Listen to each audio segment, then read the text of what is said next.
It can be a simple website faking some of the items or the brands kids love nowadays. It's moved on to being an industry. Scams are so successful not because they leverage technology in particular, but because they leverage human psychology. And if we're looking at the financial impact, we're talking last year only about more than 400 billion US dollars. On investment scams, the biggest button that scammers use is trust.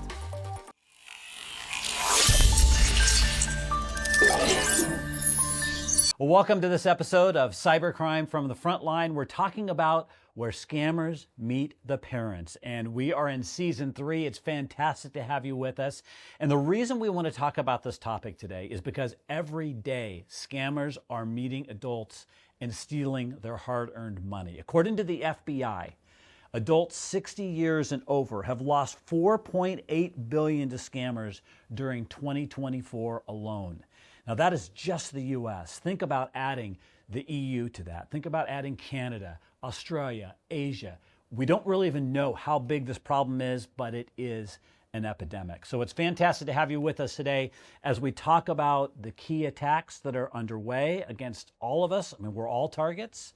And also, what can we do to help those adults, especially in our influence and our families, and protect them from the type of cyber-enabled crimes and cybercrime. So great to have you with us. My name is Bruce Sussman. I'll be your host today, and I'm here in the Bitdefender studios with the stars of the day who are our experts. I know you're all passionate about this topic, and so thank you for coming in today. I want to see if you would introduce yourself to kick things off, and we'll just go down the row. Christina, would you introduce yourself, please? I'm very happy to be here. My name is Cristina Sherban, and I'm a director of product marketing in Bitdefender, focusing on families and how they can protect themselves and the loved ones from scams. Okay, well, that sounds like you're the right person to be here in the room, so great. Joanna, welcome. Hi, it's great to be here. I'm Ioana Bistriceanu. I'm a product manager in Bitdefender, and I'm here to talk to you about how you can safeguard yourself and your loved ones against scams. Okay, excellent. Good to meet you. And Bogdan, welcome. Thank you very much. My name is Bogdan Krlescu. I'm in cyber 20 plus years now.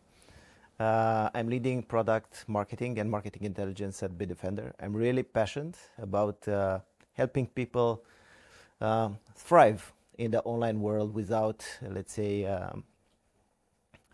losing their money, hard-earned money in the process. Yeah, absolutely. And we need more of that passion. So thank you all for being here. And I thought a good place to start in this conversation, and there's so many things we could talk about, but let's look at some of the top types of cyber or cyber-enabled scams that are hitting our families and people we know. And Christina, maybe you could kick us off. I know one of the things that you wanted to talk about was online shopping scams. So what's going on in the space, and can you walk us through how these type of scams work? Sure. So actually, as a mother of 2 wonderful teenagers, this topic is really relevant and personal to me. So let me share a quick story. Yesterday, I was in a meeting and I suddenly got a text message from my daughter saying she had something urgent to tell me. So when I called her, she was talking so passionate about this great website that had amazing promotion for her favorite sports shoes. And she was going to buy not 1, but 2 pairs of them. So for me, that immediately flagged it can be suspicious. So what I did was to take a deep breath, and I started asking, how did you get to this website? And she was, I found this ad on this gaming platform, and it took me right there. And I was like, oh, good. Can you share the link? And guess what? When I checked the link, it was a scam. So when we talk about scams and scammers, we might think of very sophisticated processes or a mastermind plan. But actually, with some of the vulnerable loved ones, like our children, it doesn't have to be like that. It can be a simple website faking some of the items or the brands kids love nowadays to be able to very, very easily catch their attention. So scammers have done an amazing job reaching out to our kids and unfortunately scam them and trap them into draining their credit cards. And for me, fortunately, it was a situation fortunate because I was able to stop it, but we need to always be vigilant because even this kind of very basic online shopping scams could turn our most vulnerable family members into victims. That is really fascinating how quickly that happened from the game to almost, getting scammed. Exactly. Yeah, and I'm guessing when she went to that site, it probably looked pretty good. I mean, did it seem like it was a legitimate site in some ways? Or were you able to tell that, wait a minute, there's some red flags? At the first view, not really, because these days, using a lot of technology and especially AI, and I'm sure we'll deep dive into that later on, it's very easy for scammers to impersonate the official websites of the known brands, and it's very easy to make it look like it's real. It's legitimate. Yeah, absolutely. And we all struggle. In fact, I can hear my mother-in-law say, I don't know what's real anymore. Like that's ringing in my head, and it's a struggle for all of us, really. Okay, thank you for sharing that example, a real-life example. And then, Awana, I know you wanted to talk about tech support scams, which is another one of the big three scams that take so much money from hardworking people. Unfortunately, yes, and I want to start us off with referencing a movie. It's called The Beekeeper. It's one of Jason Statham's movies, and it's exactly what you would expect. Jason Statham is a former intelligence operations guy and fights off a bunch of bad guys. But what I found interesting in this movie is that the plot starts out with a woman seeing something that we in cybersecurity call a fake antivirus on her screen with a 1-800 number saying your computer is infected, call this number to get rid of the malware. She calls the number and she loses her life savings, and it just so happens that she was managing a charity and she loses the money that she had collected for that specific charity. What that movie told me is that we have moved from scammers being alone in the basement somewhere with a hoodie, the typical hacker image that's been portrayed in the media. It's moved on to being an industry. There's a lot of money in calling 100,000 individuals and telling them, hello, ma'am, hello, sir, your computer is infected. And when you reach a person that's not that computer savvy, they're more susceptible to believing what the other voice, the voice on the other line is saying, especially if that voice commands authority. Yeah, I can understand that. So let's talk about those tech support scams and how do they generally work, or maybe you can tell us how they start. They can start in any number of ways, including seeing a pop-up on a website that you visit, like the one your daughter found where she can buy shoes, that says your computer is infected, and a 1-800 number to call. It can start with you installing something that you think is legitimate, and that thing telling you, call this number right now. Or it can start out with a person calling you. They get your number off a number of leaked databases, and they call you up and say, hello, sir, ma'am, you have a problem with your computer. They don't tell you exactly what the problem is, but if they are confident enough and if they relay urgency well enough, it might lead to panic and you saying, oh my God, there's something wrong with this. Let me give you credentials to remote in. And from there, it goes downhill, because once scammers get access to your computer, they can tell you to log in a number of places. They can exfiltrate your credentials, go on to your banking website, and so on and so forth. And generally, they're charging you, right, some sort of fee to fix your computer. Yes. So not only are you giving access, But you're giving away your also- money. Yes. Okay, very interesting. Okay, that's it's frustrating, but I do remember one time where a coworker of mine turned the tables on one of these call center persons who called and said there's something wrong with your laptop, and this is at the office. This is not a Bitdefender, by the way, just for full disclosure. So he put the call on speakerphone, and he kept them on the line for 40 minutes debating over whether or not he was going to give access. And at the end, he said, I know this is a scam to the scammer, and we're not giving you any money. You called my office line. And the scammer said, you wasted my time, sir. You are a terrible person. Exactly. Yeah. And so my colleague was very happy with that response. So I don't advise doing that, but it happened. It happened. Okay, so let's talk about another one of the really significant scams. And according to the FBI, investment scams cost Americans 60 and over. So that's a real small sliver we're talking about. Nearly $2 billion in 2024. So Bogdan, can you tell us what these scams look like, how they might operate? Yeah, it's maybe it's worth stepping back just a little bit.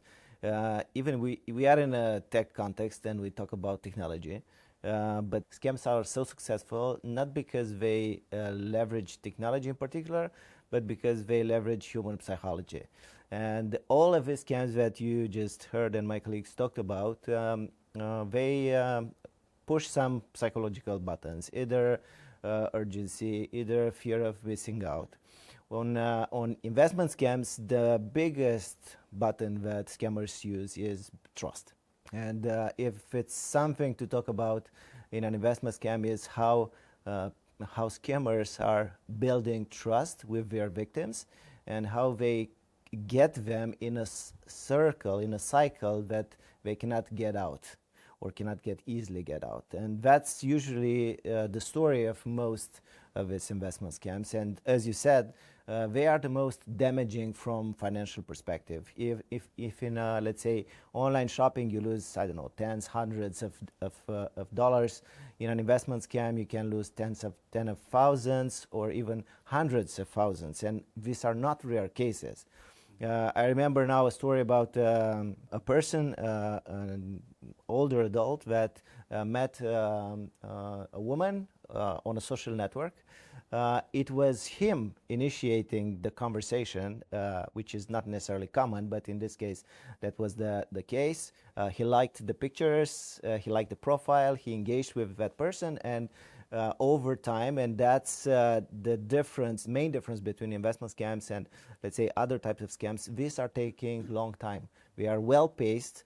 The scammers are skilled in working out the relationship, so they get to a level of trust that they can talk about sensitive things like money.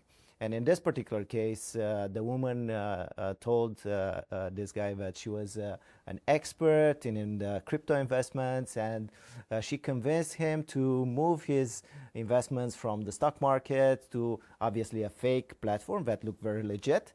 Yeah, he got to a point where he lost a significant amount of his retirement fund. And this is, as I said, this is not atypical. And if you go through stories, you will always, or not always, but in most of the cases, you will find people that are educated. So it's not like people that don't know. And I remember a phrase from one of the stories that son of another guy was saying that my father is skilled in investments and he lost $700,000 US dollars in a scam because he got in this cycle of trust that even if you are confronted, told that this is not right, something is fishy, they still cannot get out of that. And that's why I'm saying it's more about psychology and less about tech, particularly in this type of investment. Yeah, that's really fascinating. And, you know, that kind of reminds me, that idea of trust and social psychology reminds me of the famous hacker Kevin Mitnick, who was kind of like one of the original hackers. You know, he learned social engineering early, and in his book, he called it a trick that works. I mean, and that's just how simple the concept is, but look how powerful the results are. Joanna? I've heard of cases of investment scams where the person being scammed was on the phone with the scammer, and they had built such a powerful emotional connection that when the scammee's son called and said, "Dad, hang up the phone, it's a scam," the father said, "No, it's not a scam. Leave me alone. I have something to do here." Wow. That's how good these people are at using psychology kind of like against us. That is incredible. And Christine, I see you nodding your head. Are you? Yeah, basically, technology has given them a huge channel for a huge exposure, because this kind of tricks might have happened, but on an isolated cases in the real world. But with internet and with the technology by their side, scammers can actually scale at an incredible level. That is amazing. What were you going to say, Bogdan? I was saying that I have personal stories, actually people that I know that were exactly in this situation when the son could not stop the mother getting into a situation like this. And to Christina's point, I think what matters, there are two vectors that help scammers quite a bit in the past years. First is the crypto investment. And the second one is the proliferation of retail investment platforms. And that provided, let's say, a lot of area, a lot of tools that scammers can use to, trick people into it. Absolutely. Crypto, I mean, let's be honest, it's kind of the Wild, feeling Wild from West. crypto. If you're not in it, you're falling behind. So, Exactly, here's yeah. somebody who's telling me what to do. I better do it because this is my chance or whatever, So I could see how that would go. No, I was just curious what a retail investment platform was. Crypto, I understand, but I'm rather new to this investment world. If you go, I don't know, maybe 10 years back, the platforms that you could use to invest were very limited. And most of them were owned or under the, let's say, management of big firms. So you actually have, I don't know, a couple of platforms that you could use to invest. And let's say, process you had to go through to become an investor, it was more complicated. With the various platforms that we have, like I don't know, eToro or XTB, platforms that you can just download the app, make an account, and in I don't know, let's not say minutes because there is a verification process involved. In a couple of hours, you can put money on it and buy stuff. Either stocks, crypto, whatever. So becoming an investor today is very easy. And I could also see this kind of ties back to what you were saying, Christina, at the beginning, how the attackers or scammers can leverage known brands. So now you have a whole industry that's exploded, brand after brand after brand, that could be leveraged to scam us. Yeah, the let's say downside of this retail investment platforms is that it's easy to create a fake one because there are many. It's difficult to, let's say, verify if you don't pay attention. So you can build something that looks very legit, that works. I mean, you can interact with it with limited effort. And yeah, you can fool people into getting on. That's incredible. All right. Well, thank you, first of all, for highlighting some of these key scams that are going on. I want to look a little bit to the future. And I realize if we all had a crystal ball, we'd probably be retired on an island somewhere, right? Or maybe in the mountains, a ski chalet or something. But as we think about AI and how it's entering into the ecosystem of scams, I guess you could call it, or cyber-enabled crimes, whatever it is. What are you seeing, or what are you worried about, or what's kind of a bubbling to the surface? Anything? Christina, you want to start? Or? Yeah, sure. So going back to the example that I talked about, the online shopping scams. First, a couple of years back, it was easy to understand, easier for people to understand it's a scam. You would see banners with grammar mistakes. You would see pages that have different errors, faults. different types of images that were not, you could see they're not real. But with AI, things have evolved so fast that all these small errors, these red flags that you could almost see immediately, they have been vanished. And looking at the online scams business, the Global Anti-Scam Alliance report said that globally, 1 in 2 people have been targeted by this type of scam. So the dimension is huge. And if we're looking at the financial impact, we're talking last year only about more than 400 billion US dollars. So imagine that the scammers, the more they use AI, the better will become, and these amounts would actually double or triple. So we need to see AI in the hands of scammers as a very, very powerful tool that will make us even more vulnerable, because it will be harder and harder for us to see whether it's a real or a fake website or platform or anything like that. Yeah, it is amazing. I use AI in my job more than I ever have, of course. And a few years ago, I didn't use it at all. And I guess scammers are the same way. So it's really fascinating. What do you think about that? My view of this is a bit more apocalyptic. Uh-oh. So Here we go. I've seen a number of companies advertising that they offer a fully automated AI workforce. What they're offering is a call center, a plug-and-play call center, where they come in, they deploy some services, and in a couple of hours, you have an SDR workforce, for example. If that happens, I'm 100% sure that it's being used for malicious purposes as well. So what I'm getting at is, I've been targeted a few times, tying back to what you said about 1 in 2 people being targeted. In the past year alone, I've been targeted a number of times by a scam that's popular where I live. That goes like this. Someone calls and says, I want to invite you to a sports event. It's guaranteed that you get a gift at the end of the event. The thing is that I got the call more than once, and each time it was the same tone of voice, the same background noise, and the exact same script. It was AI powered, and I'm sure it's not the only one. I'm sure that investment scams can start out like this.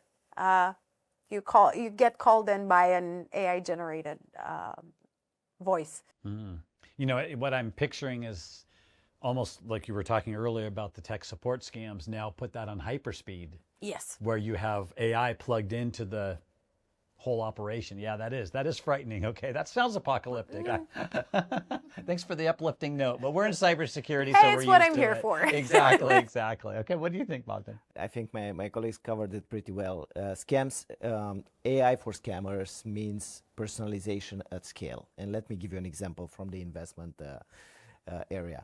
In many cases, after, let's say, the initial contact, let's say on a social network, the person that is targeted is taken out from that platform and moved to an encrypted one like WhatsApp.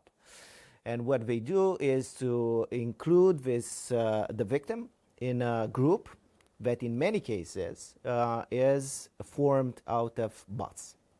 And AI now enables scammers to create this personalized chat groups that can convince step by step a person that that's meaningful information that the victim can trust, and then move to the next phases. So what was impossible to do a couple of years back, now it's really at hand for a variety of people with bad intentions in the world. So the cost of creating the setup and run a good scam lowered significantly.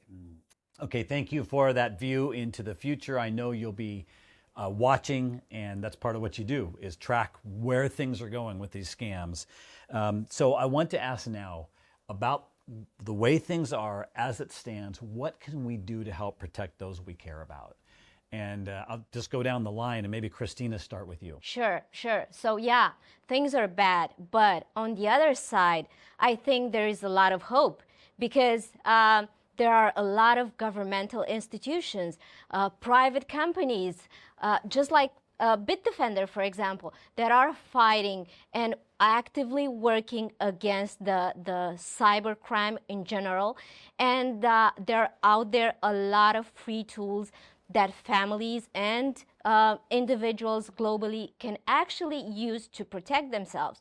So in my daughter's case, never listen to your kids, urgency of buying things. Go check it out. There are link checkers, tools where you can add the link, the URL, and check it to see if it's a legit one or is a phishing one. Go call that shop, go talk to someone. Try to engage with that brand on various channels. Make sure it's a legit brand, and only then take the action. Never, but never take the action first. So this kind of simple but really powerful measures can actually keep you as an individual away from scammers, because at the end of the day, you have all the power. You are the one taking the decision to do or not do something. So do look at every tools out there, create your toolbox of things that you need, and always double, triple check before taking any action. I really like that. I think that's an optimistic note that we still have the power. Yeah. And that is really hopeful. So Definitely. thank you for sharing that. Joanna, what do you say? I love the Christina's take that we have the power. We do. My advice is breathe. Before you react, breathe. Take a breath, and in that space, you might see the urgency behind it. You might see that the attacker is banking on your fear of missing out. You might see that something is a little bit polished, but it still looks too good to be true. Talk to your parents. Talk to your children, of course, but Christina already covered that. Also talk to your parents about the dangers of the online world, about how a text message isn't always what it seems. Teach them how to double check if they get a text that seems like it comes from you and says, "Hey mom," or "Hey dad, I dropped my phone and here's my new number." And of course, there's a number of free tools out there to check phone numbers, or there are even free tools that help you send a screenshot or the text message, and they give you back a response saying if that communication is likely to be a scam or if that communication is likely to be legitimate. Excellent. Bogdan? Well, I think protection against scams involves both technology and processes. So you need to set rules for yourselves. And especially when you talk about money, because I started with the investment scams, I would never take an investment advice from someone that I cannot verify the identity.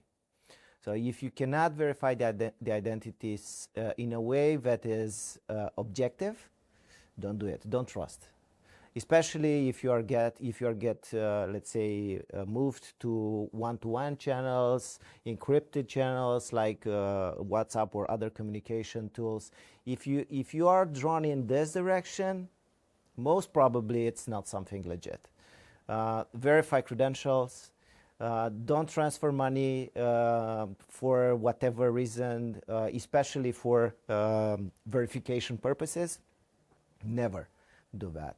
And also pay attention to recovery scams, because some of the people that got into, let's say, were scammed as investors, they also get scammed to recover their losses. So things go on and on and on. So you need to set guardrails to protect you from yourself, because in most of the cases are decisions that we make in contexts that are, let's say, out of ordinary for us. And talking about technology, yeah, there are a variety of tools. Bitdefender offers free tools also, but there are many good tools available for free or paid, depending on the type of tool, that allows you to make a better decision if something is a scam or not. And I would separate a little bit this type of technologies in two groups. There are some that act as, let's say, second opinion. I don't know if this is good, so I'm going to check it with a dedicated chatbot, with a dedicated tool. I'm going to verify if what I think is true about a specific resource.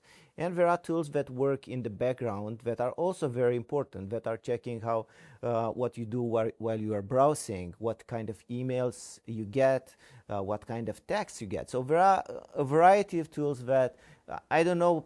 I know that preparing for scam is not something fun, but it's something that we need to do if you want to, let's say, be safe in this complex world. Mm-hmm. Yeah, I like the idea that we need to set some rules for ourselves, right?